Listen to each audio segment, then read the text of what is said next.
Okay, welcome everybody. Happy winter break for so many of you. We are so excited to be welcoming you to our second annual job readiness panel, How to Get Hired here at the Impact Project. Last year, this was such a hit. We had so many of you guys request to do it again. So we went out, found the best of the best panelists to come and bring you all the information on how to get hired. And we're really excited to talk to you about that today. I know this is a huge time when everyone's preparing their resumes and thinking about interviews and scheduling all the things. So we're really excited to be welcoming some outstanding panelists. As always here at the Impact Project, if you have any questions at any point throughout our session, drop it in the chat, raise your hand. We want to make sure your questions get answered. So feel free to pipe up if you have anything that comes up. So without further ado, I will have each of our panelists introduce themselves and briefly their background. Again, the best of the best, you guys. So ask your questions so you can walk away from this with everything you need to get hired. So without further ado, we will start. Jordan's the first on my screen. So Jordan, why don't you introduce yourself to us and give a little bit of your background? Sure. Hello, everyone. I recognize a lot of these names. Some of you are my students, so that's great to see that you're here, and hopefully there won't be too much of repeat from our counseling sessions. But for those who I don't know, my background is I graduated from UIC Law and worked for several years as a family law attorney for a boutique firm in Chicago, where I oversaw hiring of legal assistants. So I've been on the hiring from the employer perspective.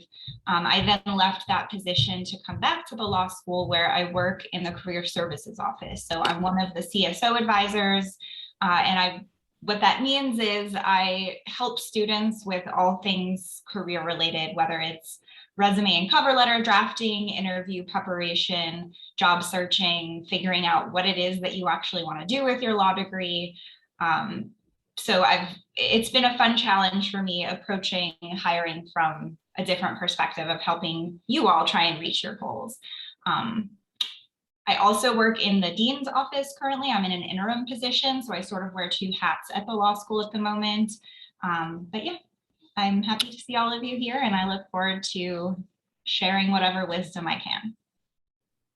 All the wisdom, you guys. Jordan was my career services advisor in law school, and I'm so lucky to have had her. So if you had her, take advantage of this. And if you don't, really take advantage of this because this is like some of the best advice you'll ever get. So Alice, why don't you introduce us? Guys, Alice just graduated. I know so many of you just finished finals, but she is done with finals for the rest of forever. So Alice, if you could introduce yourself for us.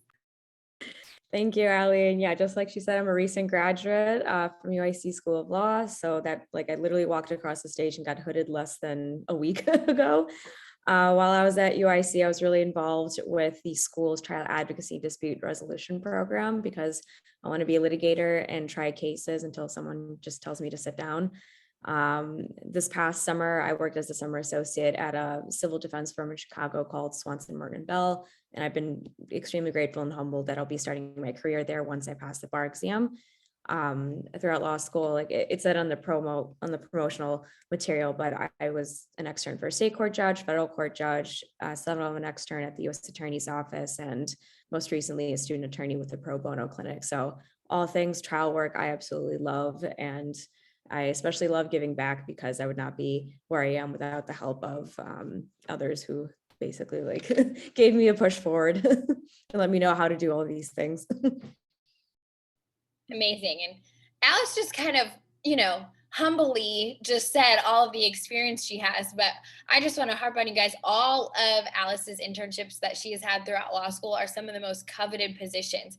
It is extremely hard to land with a federal judge. It's extremely hard to get into the United States Attorney's Office, into a wonderful firm that is Swanson Martin & Bell. And so her application materials, right, and her interview skills, her networking is top tier to land those things, and obviously just a great person as well. So I know many of you out here are interested in a lot of the things that Alice has done, so take advantage of how she sort of got there, that we'll dive into today. And last but certainly not least, the man, the myth, the legend, Mike Wilder on here. If you could introduce yourself for us. Hey, sure, Ali. Hey, I got to take you on the road, man. I love that introduction there. So, Michael Wilder, I'm an MSU undergrad graduate. I went to Chicago, Kent for law school. I won't say when I graduated, Alice. It was many years before you, so I won't say that. I was a summer associate at Littler Mendelson during law school, which is a global labor and employment law firm. And I've actually been with the firm my entire career. So after my summer, I came back and joined as an associate. And 15 and a half years later, see there, Alice, I gave you the time frame there. I'm still at Littler Mendelson currently. I'm a partner at the firm. I'm a core member of the complex trial and litigation group, which means I try complex federal cases and I argue cases all the way up to the US Supreme Court when they go that way. I'm on the board of directors for the firm globally. I'm a former hiring partner for the Chicago office, did that for about 5.5 years.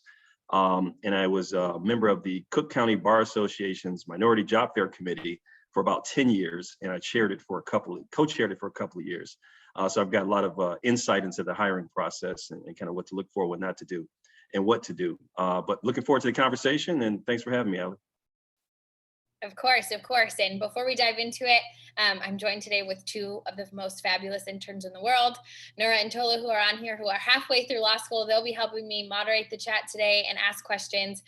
So big round of applause to them virtually for making it halfway through. This organization has grown so much with them. So I want to take this kind of in turn, right? We'll talk about resumes, we'll talk about cover letters, and then interviewing, because I think they're all very distinct and they're all very critical in landing the job of your dreams, right? And oftentimes I think we talk about them when we bunch them together a little bit. And so I really want us to sort of break down sort of the differences and what each of these things are for. So without further ado, we'll start with resumes. You know, there's one of the biggest things I learned coming into law school was there's a heck of a difference between a resume that you had prior to going to law school and sort of a legal resume. And so the first question I have for you all today is just, what are some of those differences in what your resume should look like as a law student or as a new graduate looking for a job in the legal profession that maybe students just don't know about because it's not, you know, as common of knowledge? Anyone can start, or I can pick someone, however you want to do this. I'm happy to start since I was kind of first in line last time. So legal resumes, for lack of a better word, are kind of boring on its face. They're meant to be simple. Lawyers, as you know, as many of you know, are very busy and they don't have a lot of time to read through pages and pages of material. So a legal resume should be limited to one page, except for certain limited exceptions.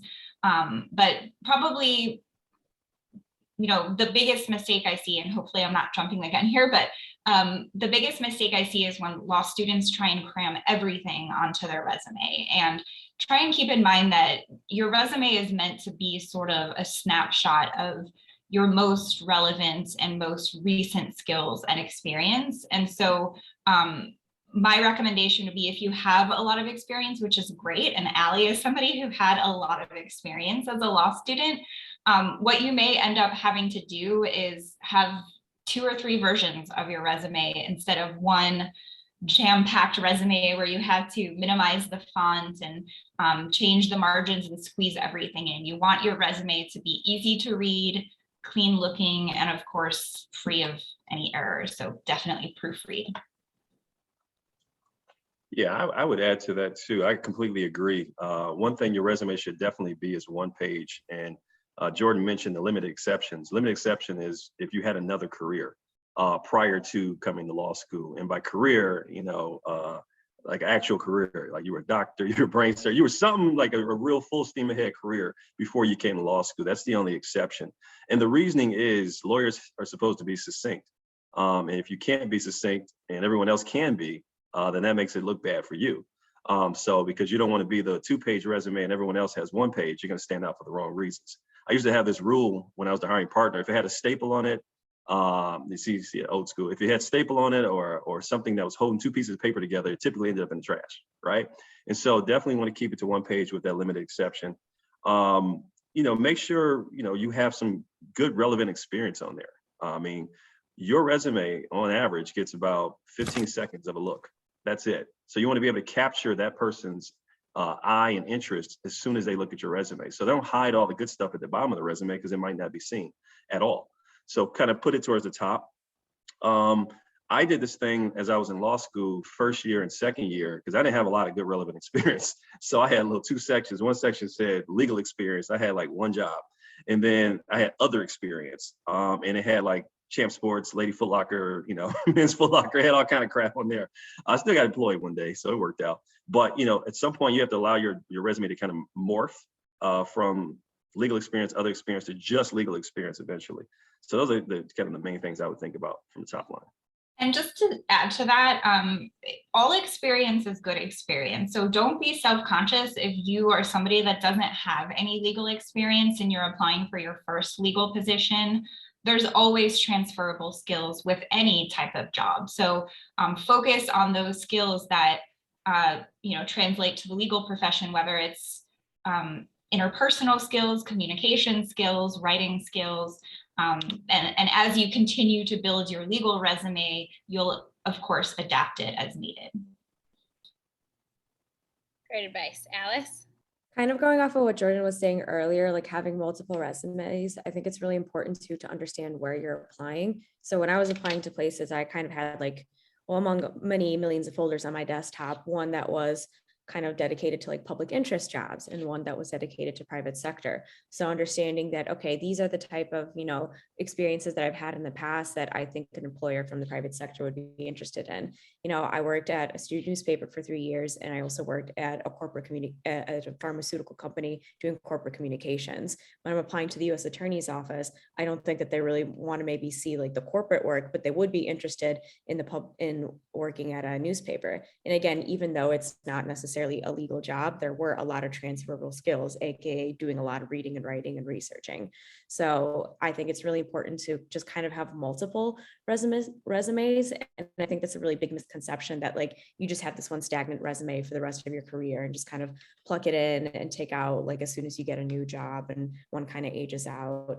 And on top of that, like when it comes to writing like the bullets in your resume for what you've done at certain jobs, people have a tendency to kind of generalize like, oh, like I did research, I researched cases, I wrote pleadings. Like, I mean, you can really do that at any place. So make yourself stand out. Say, I wrote a 40-page like motion for summary judgment that was later filed with the court with minimal edits. So things that are very specific that will kind of have, somebody who's looking at your resume thinking like, oh, like, we do have a couple of cases where like coming up where like we can use someone who has this experience. So make it as like specific as you can to like really show that like, oh, I can do this. Mm-hmm. Yeah, I completely agree with Alice. When I was reviewing resumes for the 5.5 years, the biggest thing I saw was folks were very generic when they're in their descriptions.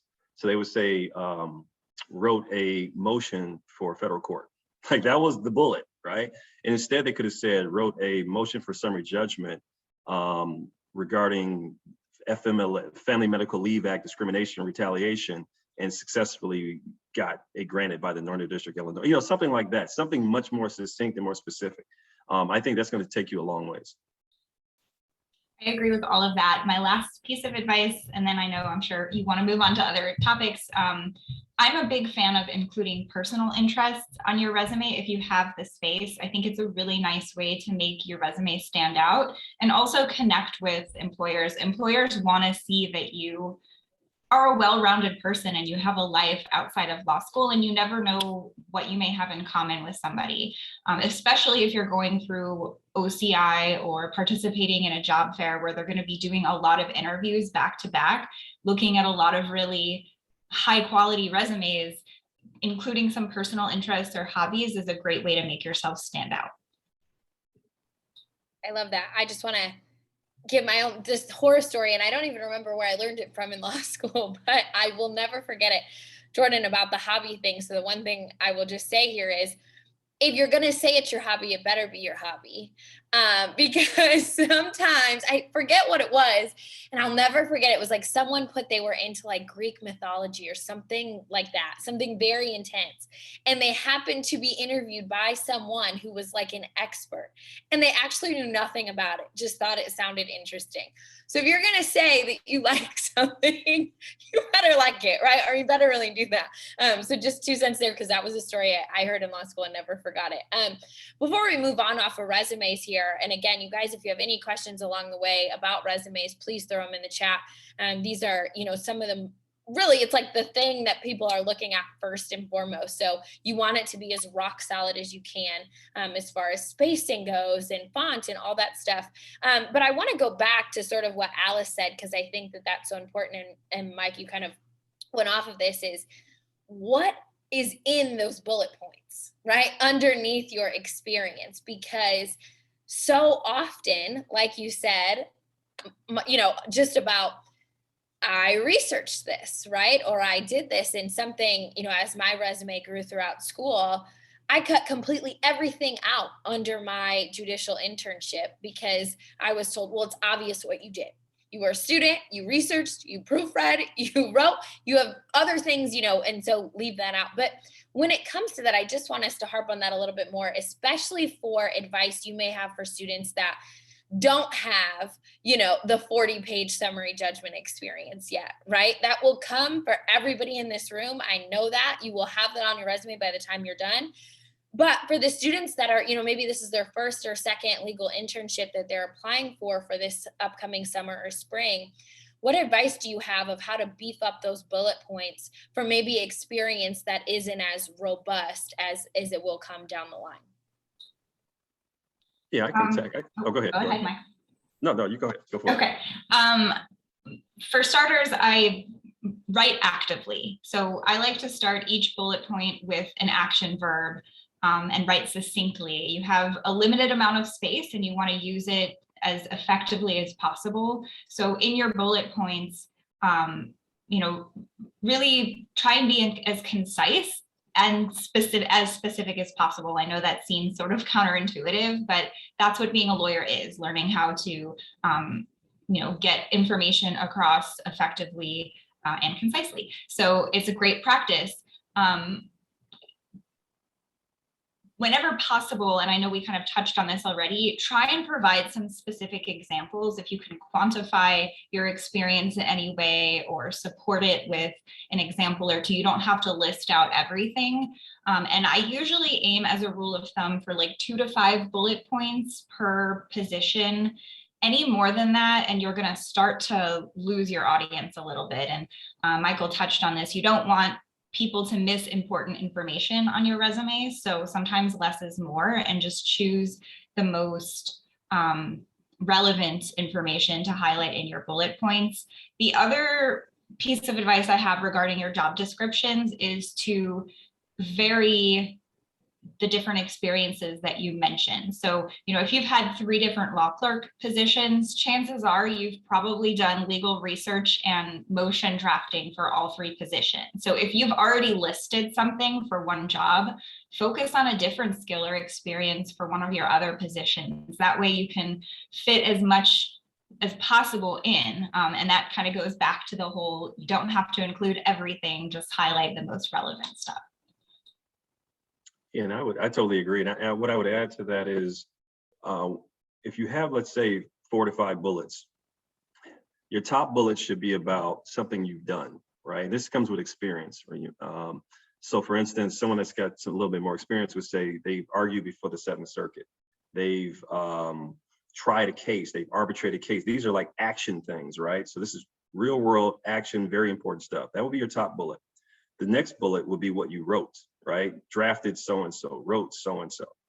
The next bullet would be what you research this and that, research that, right? That's a good formula. And the next thing is what you observed, right? So if you went to a courthouse and you observed a trial because you were interning somewhere, that could be kind of your fall at the bottom of your bullets. So I would go in that order. And the other thing I've seen people do that you shouldn't do, each bullet is not a complete sentence because it doesn't have I or me or you, any of that at the beginning. And so no periods. Make sure there are no periods at the end of your sentences. And it's very important too, I would add, if you've successfully done something, so you successfully argued before a court, put the word successful in there. You know, this is your time to cheerlead for yourself, and I would make sure to do that.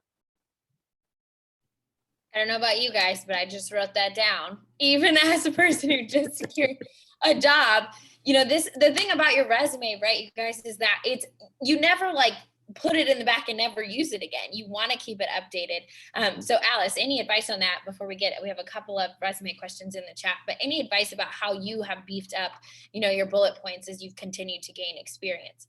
Yeah, I kind of went in the order a little bit how Michael was saying it, although I also admittedly took notes, so I know how to rearrange my like resume now. I will say though, for people that don't have, like you were saying earlier, that 40-page motion for summary judgment, or don't have a lot of robust experience, because the reality is, like in the last like 18 months with the pandemic, as a lot of positions have been remote, not everyone has kind of had that ability to, you know, work on, you know, big motions or like research like that. But I will say that, like, from my experience interviewing, a lot of interviewers are interested in candidates that are willing to learn or active listeners. So if you can convey that in your resume, that's really great. So again, like what Michael was saying, like if you only had the opportunity to observe something or attend hearings, then kind of beef that up. Say like, oh, I attended like 2 jury trials, pretrial conferences, jury selection, because it shows like a familiarity with the process, so that again, like they know, oh, this is someone who we can rely on, who's already familiar with how this works.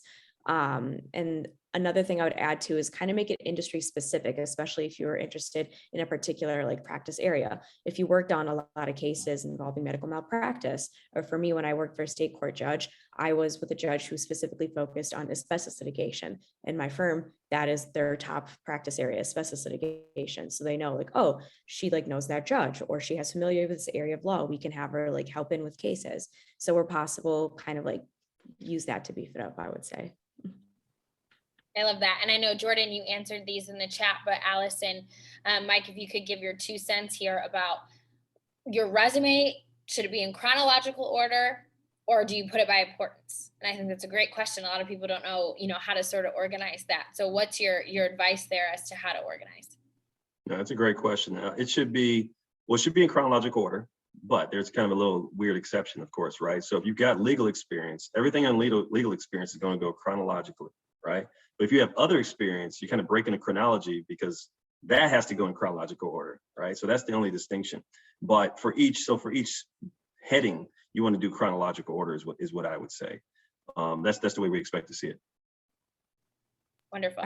Yeah, I would agree with Michael too, chronological order. I think something that freaked me out a little bit is when I did have one of my many versions of my resumes blocked up into legal and other experience, I noticed that there would be kind of like these little gaps. And that's like the biggest thing that people are freaked out about. Like, oh, what if like they asked me about this 3-month gap? And I've learned that that's nothing to be really afraid of, because again, you have the opportunity to be honest with the people that you're interviewing with and say, oh, well, I had another job, or, oh, well, I was searching, or, oh, I decided to travel and be a human being.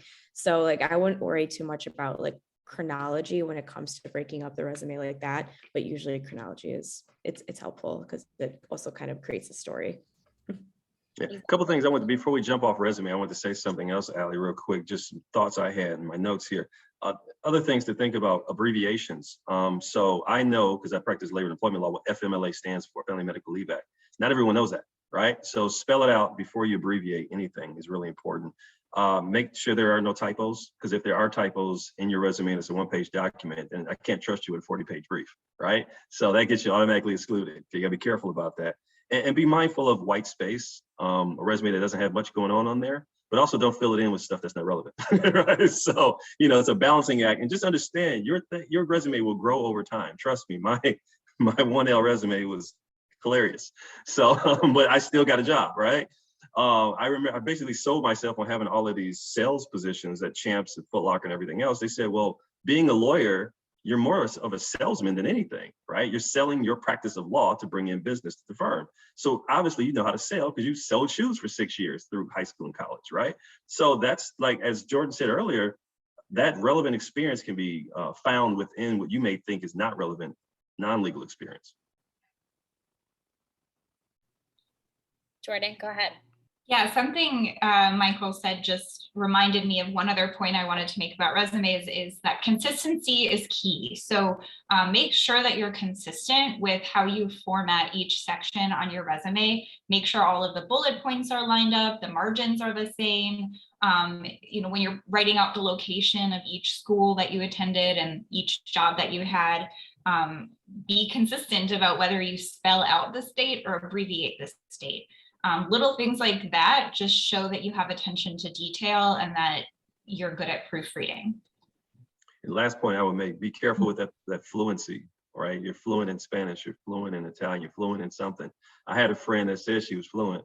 She went to an interview and she found out she wasn't so fluent because her interview was in that language, right? So you got to be careful. Like people don't know, I know a couple of languages and I've done it to people before. So be careful. If you're fluent, it's okay. But if you're not fully fluent, be mindful of that label on your resume. Yeah, I definitely echo that. I'm fluent in Russian. It's my first language. And every single interview I've been in, that is absolutely something that they ask about. So if you put in another language, make sure you know that language because they almost will always ask you about it. For sure. Yeah. And I want to jump into cover letters now.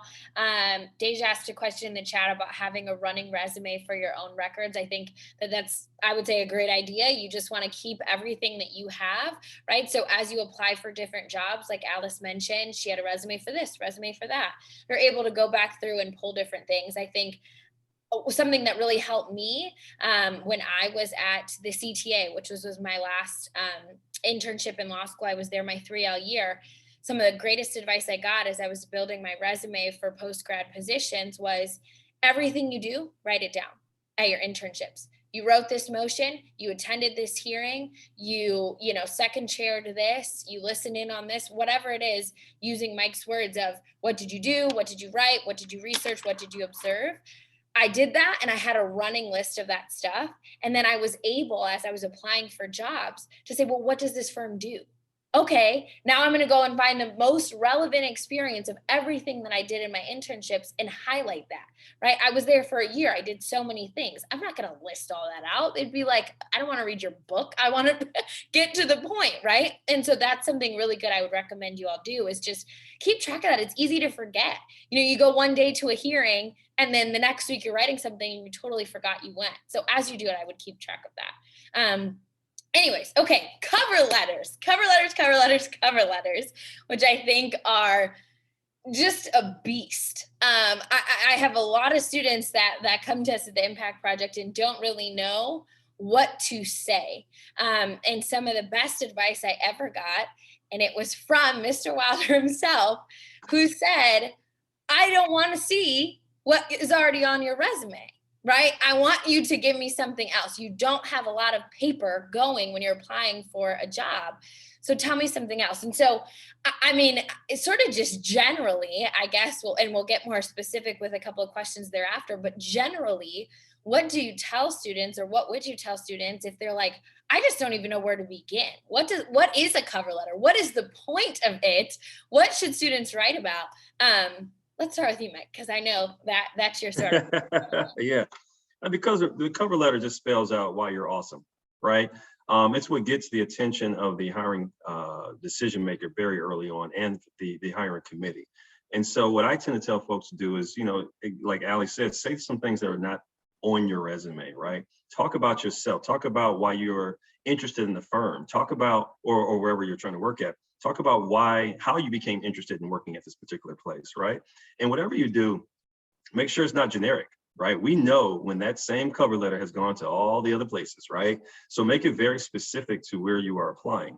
And always name drop. If you got a name to drop, like so-and-so referred me and so-and-so, after speaking to so-and-so on the phone, after talking to a few people at Littler on the phone, these particular people, name drop. Because what we're going to do, we're then going to pick up the phone and say, hey, you spoke to so-and-so, what are your thoughts about this person, right? And so I think, those are some of the main things that I would say off the top of my head. And I'll add to that, if you are going to name drop somebody, which I agree is a great idea, make sure you give that person a heads up so that they're not caught off guard when somebody calls them looking, for a reference. A cover letter it has a few different purposes. You're really like your first impression. It serves as a writing sample, so it's important that it's well written and error-free. But like Michael said, use it as your opportunity to sell yourself and get off of your resume. So fill in the blanks, talk about things that you didn't have space for on your resume, or go into greater detail about things that are listed on your resume. Do your research. Each cover letter should be tailored to the specific job that you're applying for. I agree, it's very obvious when you read a cover letter that's just a generic fill in the blank template, and that is a pretty much guaranteed way to get your application thrown into the trash. So start with the job posting. I like to actually print out job postings, highlight kind of the key buzzwords. So if the job posting says that they're looking for somebody who has excellent legal writing skills, then you know that you should talk about your legal writing skills in your cover letter. Try and mirror the buzzwords that are in the job posting to really show that you've done your homework and that you want to work for them. You're not just, you know, throwing out a bunch of applications to see what sticks. And then the other big piece of advice for cover letters that I tell my students is to remember that your job in a cover letter is to convince them to hire you. And just to put it bluntly, you know, they're not really there to hold your hand or help you reach your own career goals. They want to know that you can do the work and that you're interested in doing the work. So instead of focusing your cover letter on what you hope to gain from the experience, focus your cover letter on what you bring to the table. What skills do you offer? How can you, succeed in whatever role you're applying for?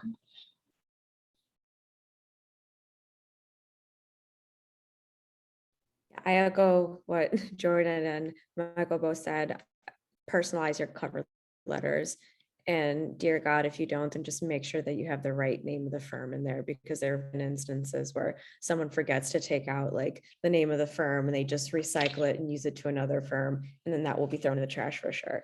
But yeah, definitely, like if there's a practice area or a certain group in a firm that you're interested in, let them know in the cover letter. If there's a case that they've been doing, like that's been like out in the news and you've been following it, let them know like, oh, like I'm interested.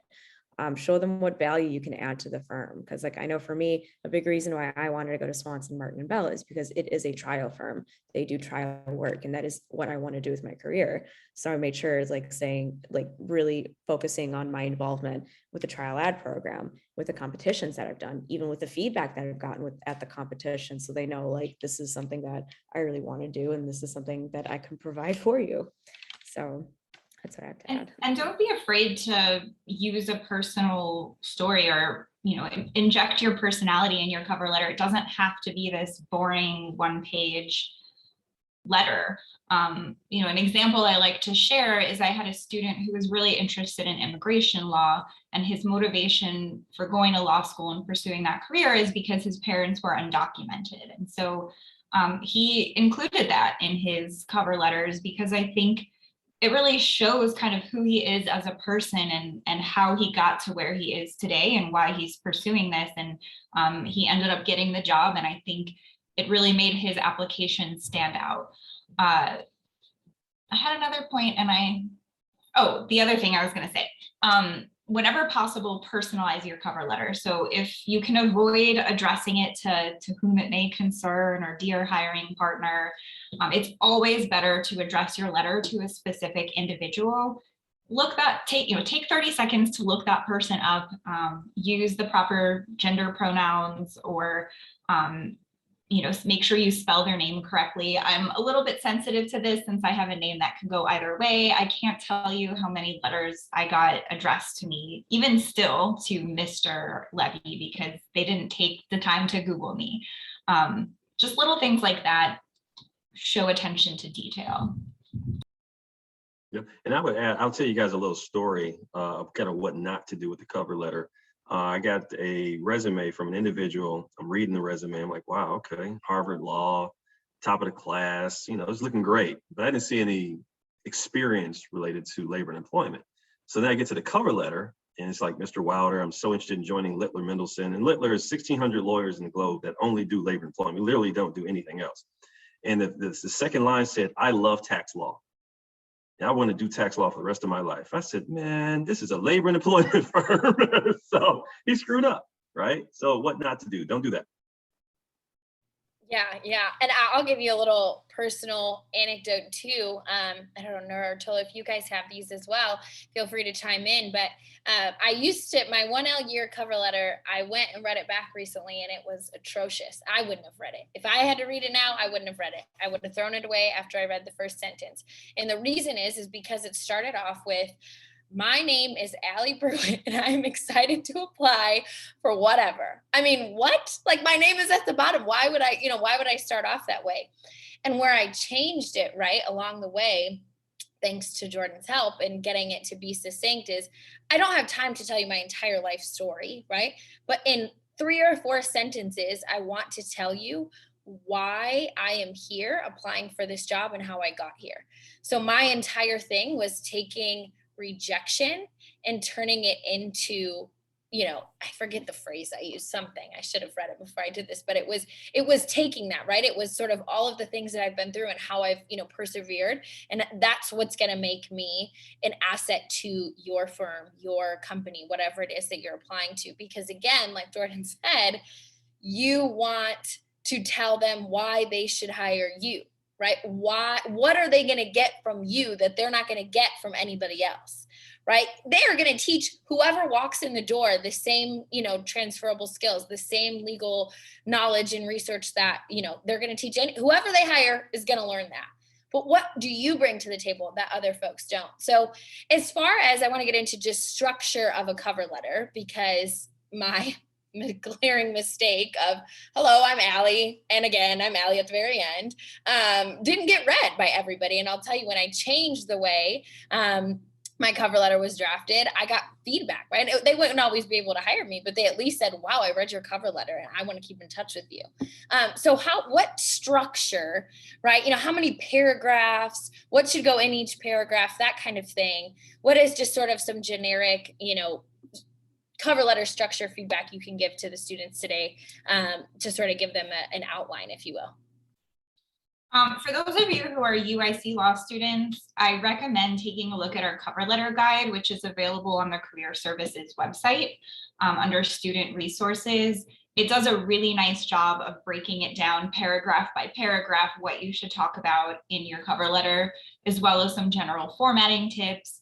And then there's also a bunch of different sample cover letters in there that you can, look at for inspiration. In terms of formatting, your cover letter should use the same font and header that you use on your other application materials, because you want everything to look uniform. So your name, contact information should be at the top.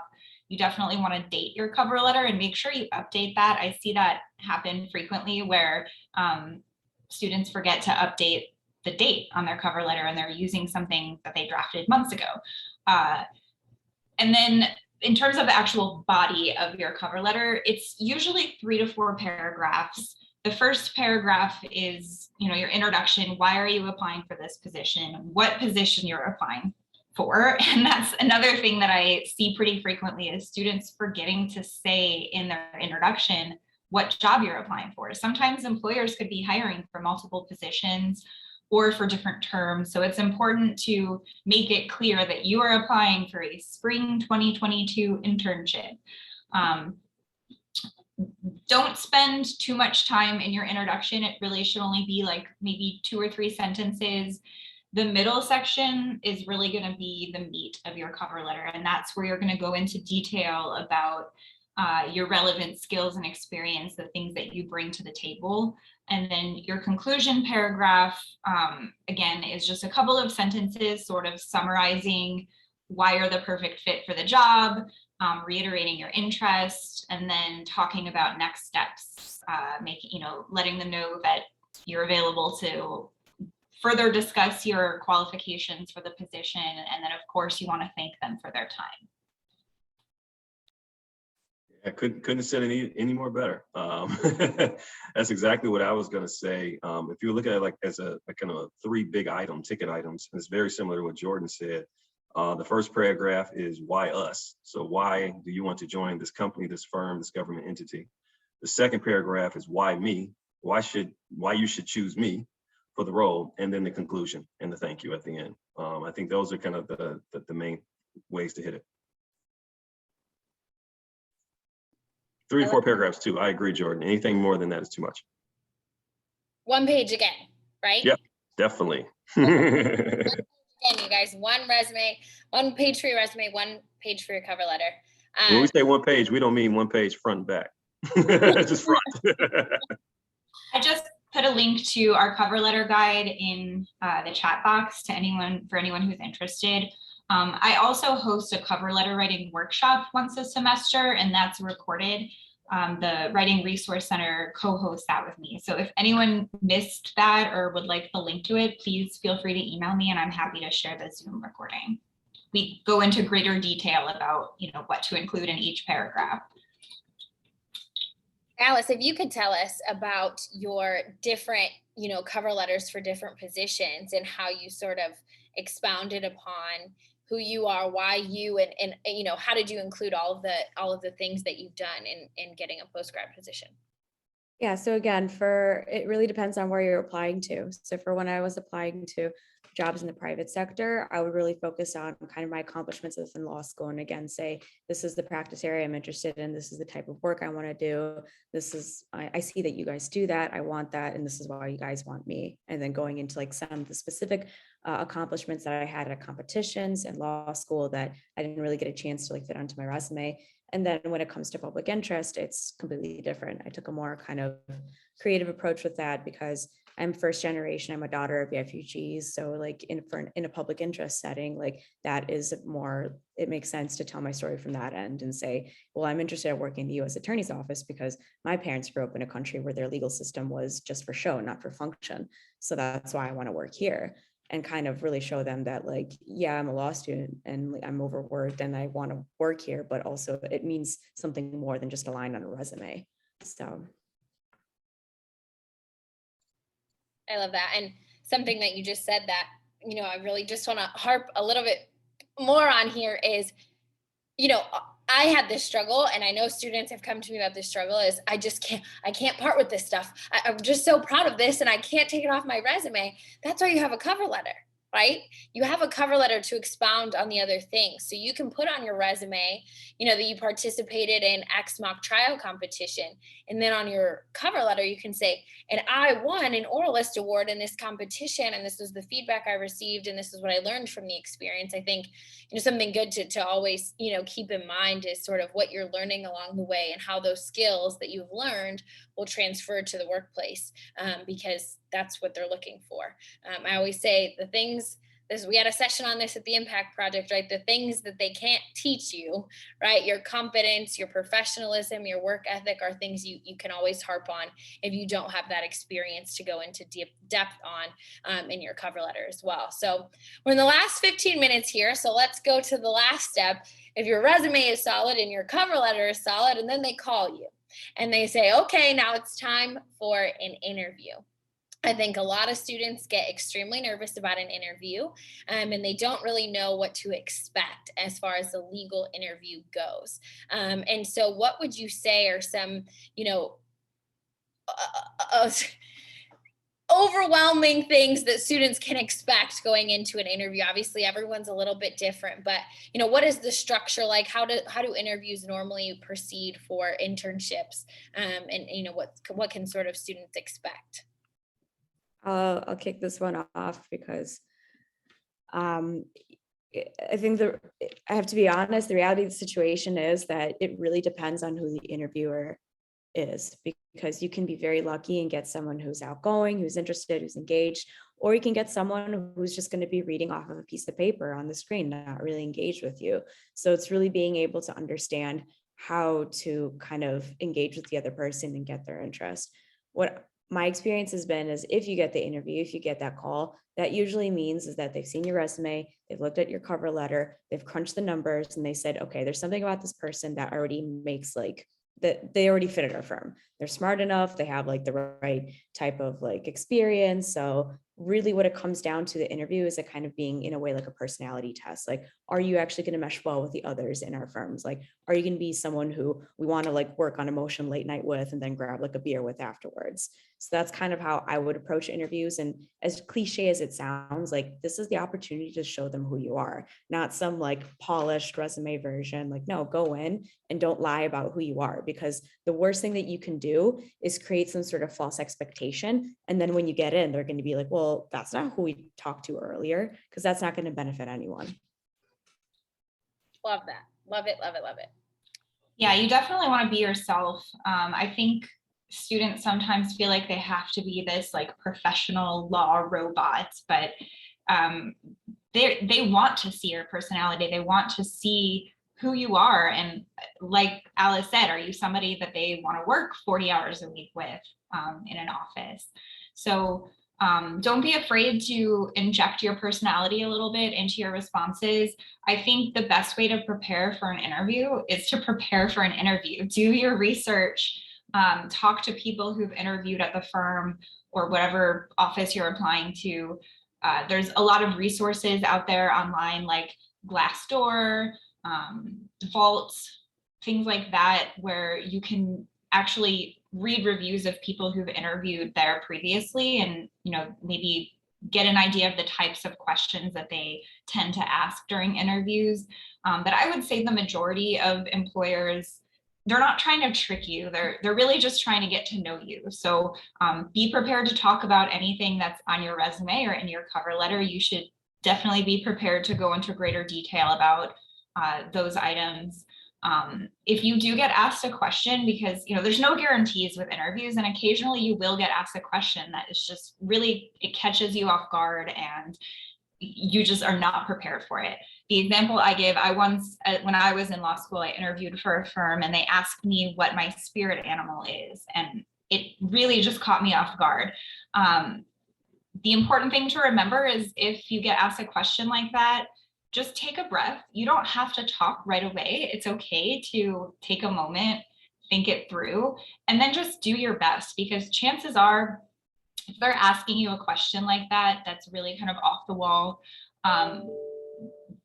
they're looking to see how well you can maintain your composure under pressure. So it's important to show that like you're not getting rattled, but that's sort of the exception rather than the rule. Most interviews are pretty straightforward, you know, just getting to know you better. It should feel very conversational. I gotta just chime in really quick because I was asked if I could be any animal at the zoo, what would I be and why? So I don't know what the heck is about animals. What did you say, Allie? Maybe we picked the same animal. I said a dolphin, only because of the water show. I was like, I could explain the whole thing, but I'll leave it at that. Anyways, that was what first came to mind. I'm like, well, it's like a special attraction, and I want to be, you know, in the environment where we are able to entertain others and provide laughter and joy for the world at the water show. That's all I can think of. So anyway, Mike, when it comes to interviews, what are some of your biggest tips? Because you you help me so much preparing for interviews. Yeah, I mean, I think Jordan and Alice both already said it. I mean, be yourself. Because if you're not yourself, we're going to notice it, we're going to see it. Or if we still hire you and you come in, you're not the person you really are, and you start showing who you really are, we're not going to like you, right? So be yourself from the very beginning, I think is key. The format of these interviews are typically 20 minutes, some are 30 nowadays. But either way, it's typically split 50-50, which means if it's 20 minutes, it's 10 minutes of the interviewer asking you questions. And there's 10 minutes of you asking the interviewer questions. And when it comes to questions that you could expect to be asked, it kind of goes back to that cover letter. Why us? Why do you want to join this particular place? Why do you want to practice this particular type of law? They may ask you hypotheticals. I was known for asking hypos based on labor and employment. It wasn't to see if you would get it right. It was more to see what your thought process was.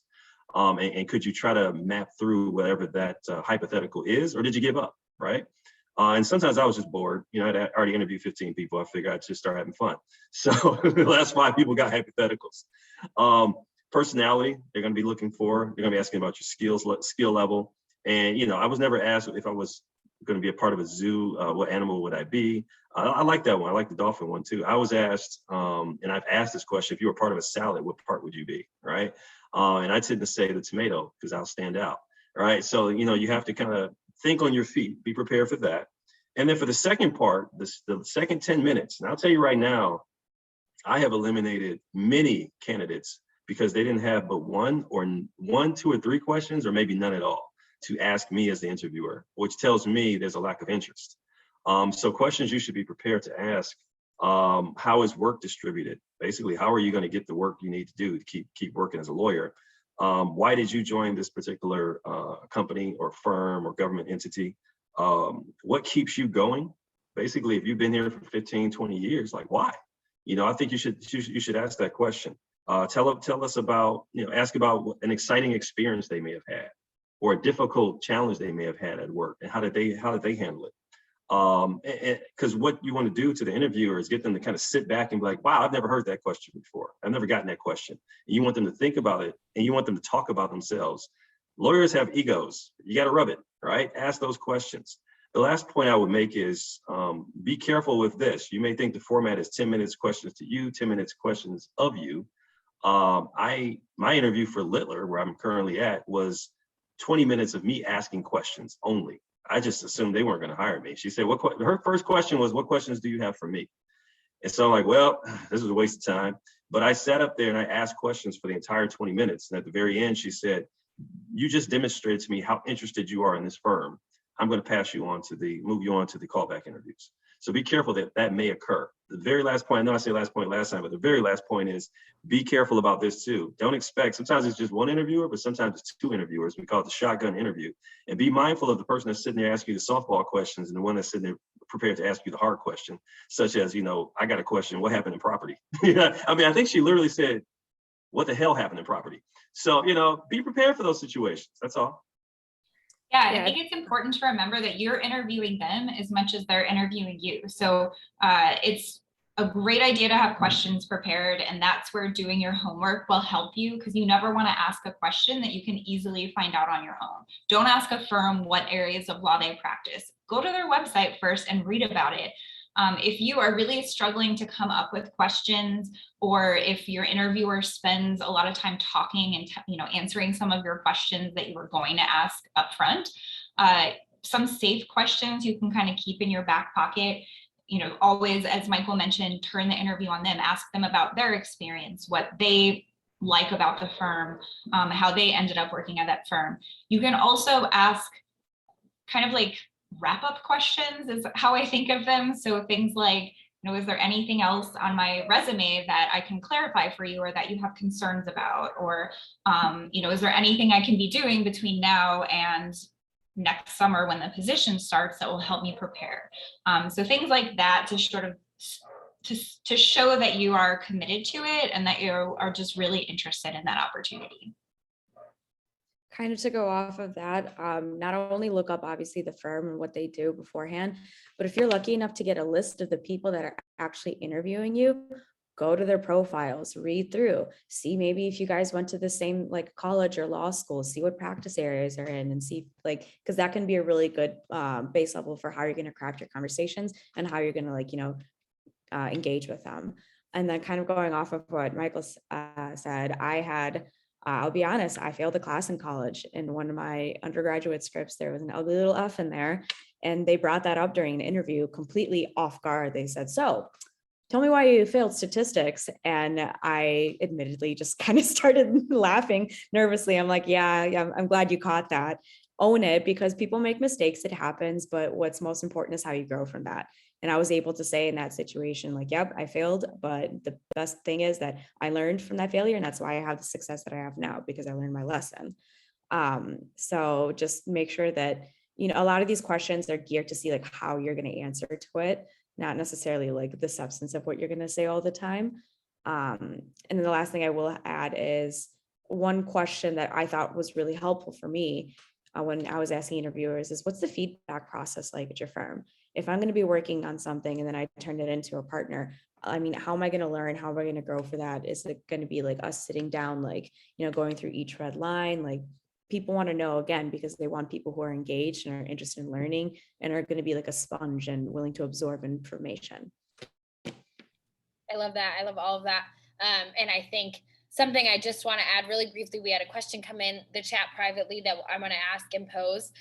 But the other thing I just want to say, because I don't know what's sort of happening. I had a few in-person interviews and I had a few Zoom interviews. And so a tip I want to just throw in here is, just because you're on Zoom does not mean you should be sitting there with your resume in front of you. It does not mean you should be sitting there with your cover letter pulled up. You need to know those things backwards and forwards. If you have on your resume that you wrote a motion for summary judgment, you should be prepared to explain the parties in the case, right, without breaching confidentiality. But you should be able to explain what happened, because they very well may ask you that. I was in an interview and I had something on my resume that was about a motion I wrote, and unbeknownst to me, they were in the middle of the same issue. And I had done all of this research. And so they wanted a very in-depth explanation. They ended up taking my research and using it for their own client, but that's okay. And so I wasn't, necessarily prepared to explain in depth the entirety of the situation. But if you have it on your resume, if you have it on your cover letter, you should be able to describe those things in depth if they should ask about it, without having those sort of crutches in front of you. I think you should go into a Zoom interview, and stop me if any of you panelists disagree, the same way you'd go into an in-person interview, dressed the same way, prepared the same way, don't have anything on pulled up. So, okay, the question that came into the chat was, any advice you have for someone who's looking to practice in a different city than where they're currently attending school? Is there anything different they should do during the application process?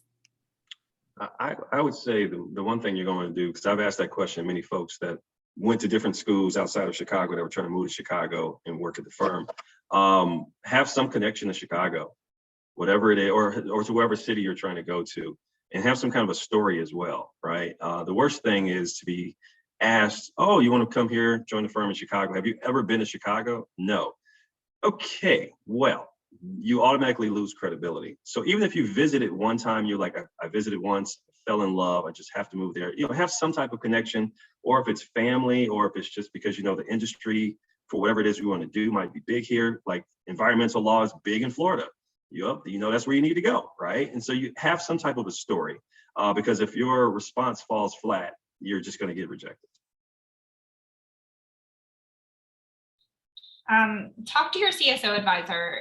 For those of you who are still in law school, we have resources to help you search for jobs all over the country. Each school has a Simplicity account or some equivalent of that. And so if you know that you plan on practicing in a different city after graduation, let us know as soon as you can so that we can kind of help you prepare for that throughout law school, whether it's searching for summer jobs in that city, or another great way to kind of build your network is through LinkedIn, or joining local bar associations. You can set up informational interviews with attorneys in that city who practice the areas of law that interest you. Send an email to an attorney and say, I'm hoping to move to Chicago after graduation. I see that you practice labor and employment law. Would you be willing to set up a brief phone call with me so I can pick your brain and learn more about what you do? I think finding those connections will help you build your professional network, and networking is important for all law students, but I think it's especially important for students who plan on relocating after graduation. Kind of to go off of that, this isn't really super specific to if you're practicing in another city, but I guess it can be implied in that sense. If you are interested in a particular firm, reach out to someone from your school who, say, graduated from there and now works there. And LinkedIn has a really cool feature where when you go to a firm's page, it shows you like, oh, these people from your school works there. Don't be afraid to reach out, because in my experience, like, people love that. They want to help out, their fellow alumni or future alumni. And they love, like, again, like Michael said, lawyers have egos and they would love to talk about themselves and the work they do. So definitely reach out and see if you can get some inside experience into like the work culture, the type of work that they do. Wonderful. Thank you all so much. We had 2 questions come into the chat, but I know we're over 6 o'clock, so I don't want to keep any of our panelists if you have to run. One, I think specifically is for you, Alice, about judicial internships and things of that nature. Any recommendations for that? And then the other is, I think this one could be answered quickly, so maybe we'll do this. And then Alice, if you're open to it, we can connect you with the student about judicial internships after. Simple yes or no question. Should students bring a copy of their resume if the interview is in person? Yes. Yes. There we go. But you don't have to necessarily offer it up. I just think it's better to be over prepared. Yep. Wonderful. Well, thank you all so much for joining us. You're a fantastic panel. We have so many amazing takeaways from this session. I hope all of our attendees learned as much as I did. And so this recording will be posted to our YouTube channel. And the Impact Project is really excited. Coming in 2022, we will be doing mock interviews. So sign up for a slot. It was a highly requested thing that we have gotten. So stay tuned. We'll be doing those very soon to help you guys prepare for more interviews as you move through. Jordan has put in the chat that she is open to any follow-up questions. So Jordan, if you're okay with me sharing your email address in our post email to our attendees, that'd be great. And Alice did the same thing. So thank you. Thank you. You can share mine too. Oh, amazing. You guys are the best. So thank you all so much for attending and joining us. I will stay on for a few minutes. If there's any of our attendees who would like me to take a look at your resume and provide a little bit of feedback or share my own or cover letter or my interview experiences, I'm happy to do that. But to our panelists, thank you so much. Have an incredible rest of your evening. We really appreciate your time. Thanks, you too.